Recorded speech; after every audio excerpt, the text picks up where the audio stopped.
배경이나 백그라운드 에어리아 같은 거 말씀드리죠. 그랬을 때 이제 이 중에서 마케팅에 대한 부분에서 우리 일의 위치, 우리가 하는 일의 위상들을 조금 더 살펴봐야 된다고 생각합니다. 일단 경영학이라고 하는 부분 제가 정확하게 모르는데 보통 이런 4가지 이상의 부분들이 핵심 부분이라고 하더라고요. 경영학을 배운다고 하면 생산 관리를 배우고, 인사 관리를 배우고, 재무 관리를 배우고, 마케팅을 배우고, 아마 제가 알기로 저 MBA를 가면 이 4가지 영역 중에 하나를 보통 선택하는 거고, 아마 생산 관리가 요즘에 유행하는 그 서플라이 체인 매니지먼트, SCM 부분이 어쩌니 뭐 그런 것들이고, 인사 관리. 우리 회사는 위상이 되게 낮지만 사실 모든 기업들이 인사 관리에 되게 더 중요하게 여기고 있고, 세 번째가 이제 재무 관리, CFO 출신들, 그리고 이제 마케팅이라고 하는 관점. 이게 경영학 회사를 운영하는 기본적인 4가지 요체라고 얘기를 하고요. 이 중에서 마케팅은 또 마케팅 믹스라고 많이 들어보시고 학교에서 배우셨을 거예요. 포피라고 부르는 프로덕트, 프라이스, 플레이스, 프로모션이라고 하는 4가지 구성 요소로 가지고 있고요. BM들이 하는 제일 큰 역할, 신제품 만들기죠. 프로덕트하고 프라이싱 얼마 가져올 매기고, 플레이스가 유통과 관련된 우리 제품을 어디다가 이렇게 뿌릴 건가. 마지막으로 프로모션. 지금은 이제 용어들이 많이 바뀌고 제가 갖고 있는 책이 거의 90년대 초반 책들, 80년대 책들이라 그때는 프로모션을 지칭했는데 그리고 요즘 말로 마케팅 커뮤니케이션, 이 4가지가 사실 마케팅의 가장 큰 구성 물체들이고요.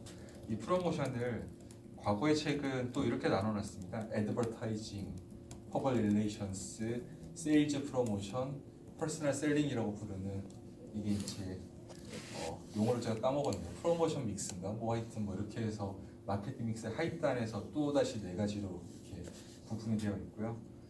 그 중에서 일단 애드버타이징은 기획, 제작, 매체. 매체는 다시 미디어 플래닝과 미디어 바잉이라고 하는, 이게 전체적인 우리 일에 대한 트리 구조, 상위단의 트리 구조라고 이해를 하시면 될 것 같아요. 이렇게 제가 개인적으로 아모레퍼시픽에서 일할 때 많은 자존감 이런 게 떨어졌던 이유가 회사에서 하는 일 중에 내가 하는 중요도가 과연 얼마인가 라고 생각을 해서, 어쨌든 거기서도 미디어 플래닝 바잉 매체를 한다고 가정을 하면 회사에 저희 거의 1번부터 출근하면 일단 마케팅 같은 경우는 그중 25%밖에 안 될 것 같고, 25% 중에 프로덕트, 프라이스, 플레이스는 딴 사람들이 하고, 프로모션 또 25를 잡으면 25%니까 얼마 되려나요? 뭐 한 5% 될 거고, 그 중에서 또 광고, PR 이렇게 나누기 하면 한 1% 될 거고, 광고 중에서도 기획 제작과 매체를 또 나누면 회사 전체에서 내가 하는 일이 한 1%의 중요성을 띨라나 말라나 뭐 이런. 근데 반대로 생각하면 이 앞단의 영역으로 가면 갈수록 제너럴리스트를 요구를 하고요. 뒷단의 일을 하면 할수록 더 전문가가 되어야 된다는 생각들을 가져야 되는 게 이 트리 구조를 보여드리는 말씀이고요. 어쨌든 미디어 플래닝 바잉을 잘하기 위해서는 조금씩 올라가면 기획 제작에 대한 이해 반드시 필요하고요. 기획 광고 일을 갖다 잘하기 위해서는 인접하고 있는 PR이라든지 세일즈 프로모션이라든지 퍼스널 셀링, 대인 판매라든지 이런 부분들이 어떤 일을 하는지에 대한 이해도 반드시 필요하고요. 이 프로모션을 이해하기 위해서는 또 앞단의 프로덕트, 플레이스, 프라이스라고 하는 부분들에 대한 이해, 이런 것들이 필요하다고 말씀을 드립니다. 이 말씀을 드린 이유는 뭔가 학습을 하거나 더 찾아보고자 할 때 상단으로 올라간 우선순위를 가지고 접근하시는 게 맞는 방법이에요. 그래서 그런 말씀을 드리고요. 그랬을 때 일단 우리가 하는 일이 이제 미디어 플래닝, 바잉, 오늘은 이제 플래닝 쪽 말씀을 드리지만 사실은 개인적으로는 플래닝과 바잉이 다른 일이라고 생각해본 적은 한 번도 없습니다. 어쨌든 미디어를 통해서 우리의 가치를 하는 일이고요.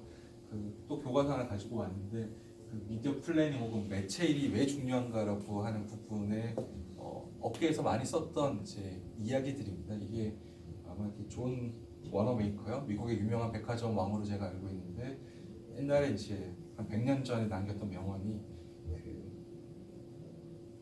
그러니까 광고에 돈을 많이 쓰고 그 절반은 어딘가에서 내가 낭비하고 있다는 사실을 아는데 도대체 어디서 낭비하고 있는지 모르겠다라는 게 명언을 남겼어요.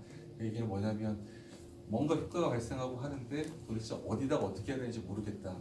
이게 이제 메시지와 매체 문제 중에서 이게 2000 대한민국 총 광고비 한 1조 원 육박하는 시장인데 제일기획재료에서 보면 방송 광고 제작비하고 방송 광고비의 비교예요.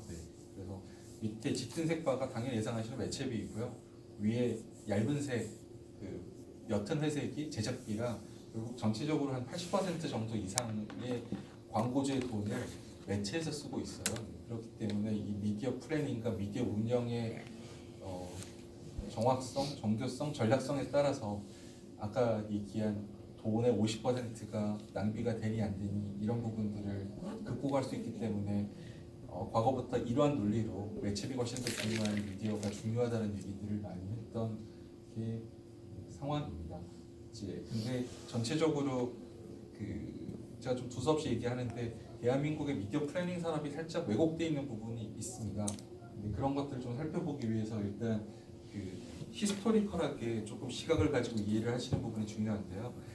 광고 회사의 발전 과정이라고 하는 부분들을 조금 이해해 주셨으면 좋겠어요. 두 가지 키워드 가지고 광고 회사가 이제 발전을 했는데요. 하나가 필요성, 니즈라고 하는 부분과 상대적 경쟁력이라고 하는 부분에서 우리 산업이 커왔다고 생각하시면 되고, 지금도 그 이 두 가지 논리가 우리 산업의 발전 방향을 좌우한다고 저는 개인적으로 믿습니다. 정리해서 얘기를 하면 처음에는 광고회사라는 회사가 안 생겼겠죠. 제가 예전에 기억하는 그 광고 발달사 생각해 보면 1800 80 몇 년, 90 몇 년 이때 미국에서 이제 처음으로 광고회사라고 하는 회사들이 등장하기 시작했는데 그 이전에는 광고주하고 매체밖에 없었어요. 둘이서 이렇게 거래를 하다가 미국의 이제 첫 번째 에이전시의 모습이 사실 미디어 브로커에서 출발을 했어요. 광고주가 신문사랑 거래를 하는데 중간에 어떤 사람이 등장해서 여러 신문하고 계약을 하고 나서 나한테 거래를 하시면 조중동 따로따로 안 만나고 내가 한 방에 해결해 드립니다. 그러니까 제가 어디가 항상 주장하는 게 미디어라고 하는 일이 광고회사에 어떻게 보면 가장 본질적인 일이었어요. 그래서 여기서부터 출발을 했었고 이 미디어 브로커들이 우후죽순적으로 생겨나면서 서로 경쟁이 심해지다 보니까 그 다음에 등장한 것들이 이제 그거죠. 나한테 오면 카피도 써드려요. 무료로. 나한테 오면 시안도 잡아드려요. 라고 발전해서 한 20세기 초반까지 그런 류의 에이전시들이 등장하다가 나한테 오면 이제 기획 제작, 기획도 해드려요. 이게 이제 광고회사가 발전하게 된 부분이고요. 아까 말씀드린 어떤 클라이언트의 필요성과 그리고 상대방과의 어떤 경쟁에서 뭘 더 해줄 것인가 라는 모습으로 이제 에이전시들이 점점 사실 발전해 왔고요.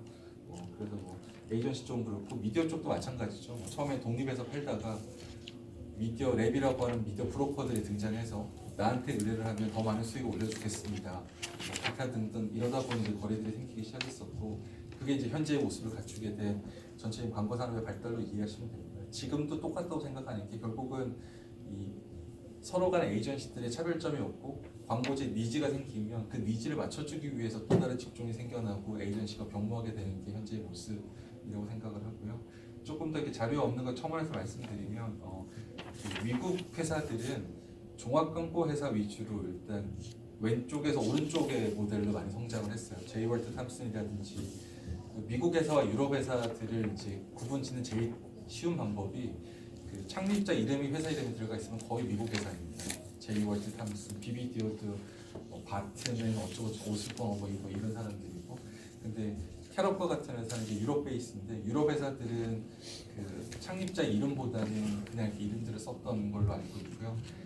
미국 쪽의 회사들은 클라이언트 니즈 중심으로 종합광고 회사를 모집을 갖췄고 미디어 랩은 제가 알기로는 유럽 쪽에서 먼저 등장했던 걸로 알고 있습니다. 이유는 프랑스에 있는 광고주도 이태리에도 광고회사도 독일에도 인접한 국가들이 있다 보니 그쪽에서 미디어 랩 산업들이 많이 성장을 해서 그게 50년대 전후로 해가지고 만나가지고 현재 같은 어떤 이런 클라이언트와 에이전시, 미디어와 미디어 랩이라고 하는 거래 관행들이 생기게 된 게 일단 어떻게 보면 히스토릭한 광고회사의 발달의 과정이고 그 속에서 미디어는 사실은 가장 중심에 서 있었던 일이고요.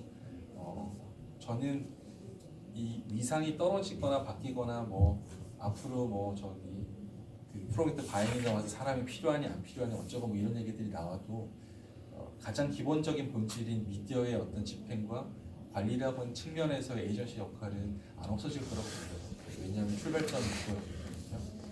어쨌든 그런 과정에서 한국의 이제 미디어 플래닝, 이제 미디어 관련된 역사들에 대해서도 히스토리컬하게 말씀을 드리면 이게 제가 이제 간단히 정리했던 내용인데 결국 저는 IMF 이전과 이후에 그 대한민국의 미디어 플랜이랑 직종이 생겨나고 없어졌다라고 생각합니다. 그러니까 없다가 생겨났다고 생각합니다. 이렇게 그 91년도에 SBS 개국하고 94년도에 그 K1이 광고 없어지면서 어쨌든 광고가 그 전에 100분의 8 정도 나가는 시간에서 100분의 10으로 용량이 확대가 되는 면이 있었고요.